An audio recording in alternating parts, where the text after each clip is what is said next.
Binationaux BXL. Et la chaîne YouTube qui vous montre les binationaux congolais d'Europe.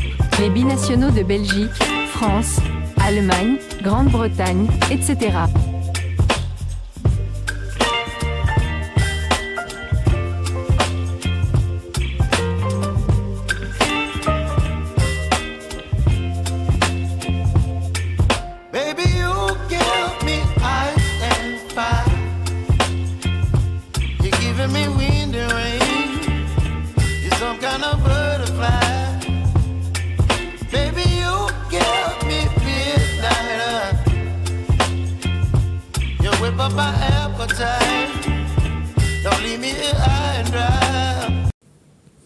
Bonjour à tous, nous sommes le vendredi 25 octobre 2024. Il restait encore quelques rencontres sur la scène européenne. On vous avait donné les résultats de mardi, de mercredi, et maintenant nous allons vous donner les résultats de hier jeudi. Quelques Congolais encore étaient sur la scène européenne. Je ne suis pas seul pour donner ces résultats. Je suis avec Gino Lix de la chaîne Diasco Foot officielle, les miroirs du football de la diaspora congolaise. Nous allons tenter de faire un grand max, un tour d'horizon des résultats de la Coupe, la Ligue Europa Conférence notamment, où quelques Congolais étaient également en lice. Bonjour Gino Lix. Oui, bonjour. Donc hier, jeudi soir, s'est joué les matchs de la Ligue Europa et de la Ligue Europa Conférence. Et il y a quand même certains Congolais qui étaient en lice avec leurs clubs respectifs. Nous allons commencer par l'Europa League. Maswakou et Besiktas piège Lyon. Besiktas se relance en Ligue Europa en allant décrocher une victoire importante sur le terrain de l'Olympique lyonnais. Score final 0-1. Arthur Maswakou a disputé l'intégralité de la partie. Son club recevra les Suédois de Malmö lors de la prochaine journée de la C3. Sadiki et l'Union défaite. Toujours pas de victoire en Ligue Europa pour l'Union Saint-Gilloise qui vient de s'incliner devant Midtjylland, club danois. Score final 1-0. Titulaire, Noah Sadiki a disputé les 64 premières minutes de cette rencontre. Du côté de l'Europa League Conférence, résultat aussi mitigé pour nos Congolais. Bakambu et le Betis accroché. Après avoir perdu son premier match, le Real Betis avait à cœur de se rattraper hier soir face à Copenhague.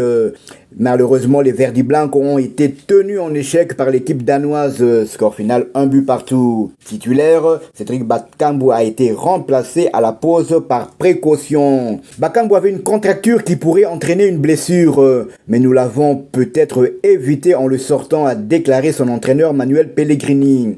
On espère que ce ne sera pas trop grave et que notre Baka Goal national ne va pas rechuter. Moi, de toute façon, j'espère le voir quand même de retour avec la tanière pour les matchs des 5e et 6e journées qui auront lieu au mois de novembre. Toujours en Europa League Conférence, Akolo et Ndongala défait.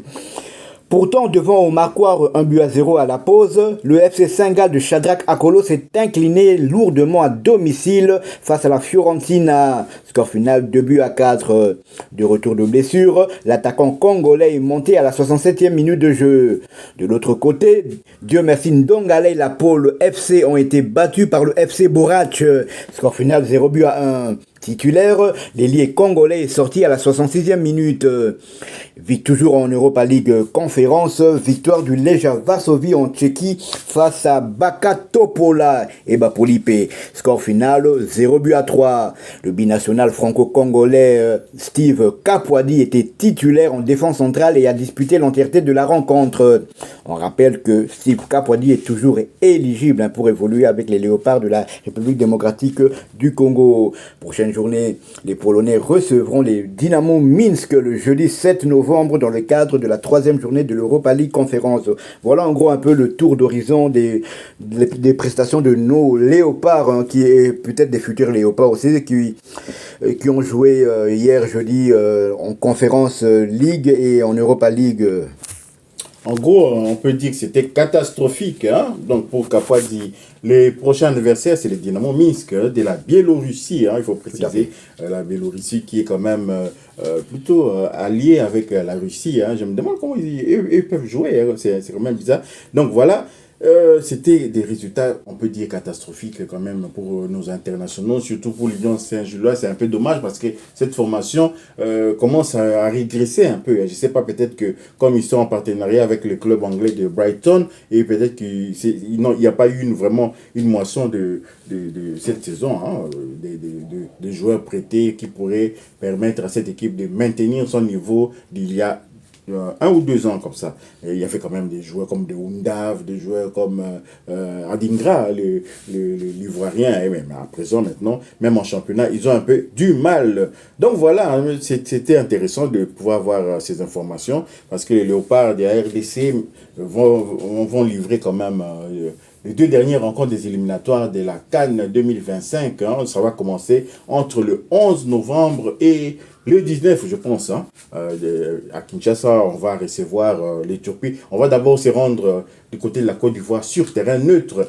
pour être reçu par la Guinée. Hein, le match contre la Guinée, ce sera le 16. Ce sera le 16, que le 11, c'est un lundi. Donc, ce sera le 16 novembre, et 3 jours plus tard, nous allons recevoir l'Éthiopie à Kinshasa. Mais comment ça se fait? Comment ça se fait? Parce que normalement, c'est le 11, non? Non, ils ont trompé parce que le 11, ça tombe un lundi. Donc, le 7 et le 8, le 10 novembre, c'est un dimanche. Donc le 11, c'est impossible que les joueurs aient joué dimanche et puis joué le 11. Donc le 16, ça doit être jeudi ou vendredi, mais c'était plutôt le 11, c'est le 16 et le 19. Ça, c'est une certitude. Ah, ça, alors, il faudrait affréter peut-être un vol, hein, parce que le 16, vous jouez à Abidjan, et puis ensuite recevoir à Kinshasa cette formation éthiopienne, hein, qui est déjà démobilisée certainement.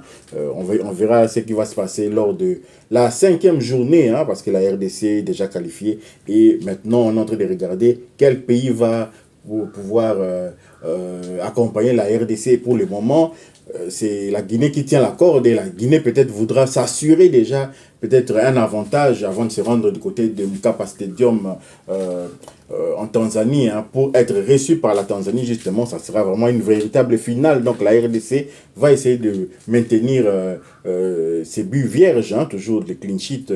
Pour le moment, nous sommes en train de courir derrière un record, hein, établi par Florent Ibenge Ikwangé, et donc Sébastien Desabre. Je pense qu'il ne pense même pas à cela, hein, pour lui, que son système de jeu puisse être assimilé par les joueurs, par les nouveaux joueurs. Mais pensez-vous qu'il va faire tourner l'effectif quand même?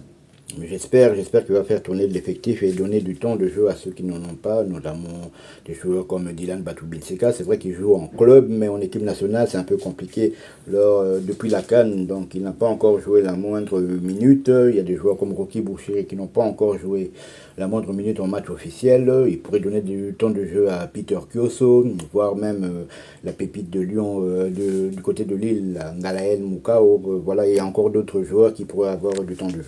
Il y aura certainement quand même du temps déjà accordé à ces joueurs-là. Voilà, nous sommes arrivés à la fin de ce tour d'horizon, hein, de derniers résultats de l'Europa League et de l'Europa League Conférence. Si vous avez aimé, merci de liker. Vraiment, nous aimons vraiment voir vos likes, hein, vos commentaires également. Partagez la vidéo, abonnez-vous à Binationaux BXL et activez tout juste après la petite cloche de notification qui vous permettra de ne pas manquer la prochaine vidéo que nous allons mettre en ligne. Binationaux BXL vous dit au revoir. Binationaux BXL. Et la chaîne YouTube qui vous montre les binationaux congolais d'Europe. Les binationaux de Belgique, France, Allemagne, Grande-Bretagne, etc.